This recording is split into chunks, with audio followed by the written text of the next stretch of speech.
A'udzubillahiminasyaitonirrajim. Bismillahirrahmanirrahim. Assalamualaikum warahmatullahi wabarakatuh. Welcome to Curriculum Development Class. Today's topic we'll talk about curriculum principle, monitoring and evaluation. Monitoring and evaluation is very important. And monitoring and assessment principle in language curriculum design refers to the process of continuous evaluating and assessing both progress of the learners and the effectiveness of teaching method used.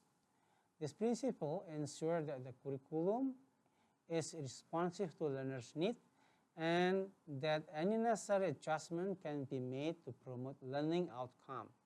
Monitoring involves ongoing assessment and data collection on learners' performance, while assessment provides structured evaluation of learners' abilities at various stages of the course. The monitoring and assessment principle is the first one is ongoing need and environment analysis. Selection, gradation, presentation, and assessment of course material should be based on continuous analysis of learners' needs, teaching condition, and available resources. For example, at the beginning of the course, a teacher might conduct need analysis survey to understand the learner's goal, preferences, and current proficiency level.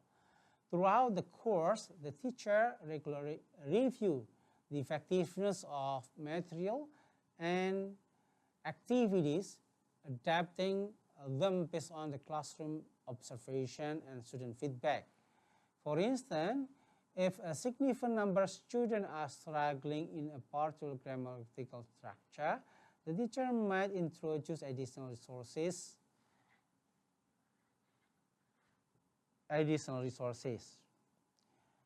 or alternative explanation to address these challenges. Then the second principle is feedback. Learners should receive constructive feedback that help them improve their language use. After a speaking exercise, the teacher provides each student with specific feedback on their pronunciation, use of grammar or vocabulary. This feedback might include positive reinforcement for correct usage and constructive suggestion for improvement. Additionally, the teacher could implement peer review session where students give each other feedbacks on written assignment, helping them learn to evaluate and improve their work critically. So this is the principle of monitoring and assessment. There are just two, but let us talk about the additional tool that you may do that one. Yeah, this formative assessment. Formative assessment are conducted throughout the course to monitor student learning and providing ongoing feedback that can be used to improve their teaching and learning. For example, a teacher may use a quick quiz in a class exercise or informal oral assessment during each lesson to gauge student understanding of the material.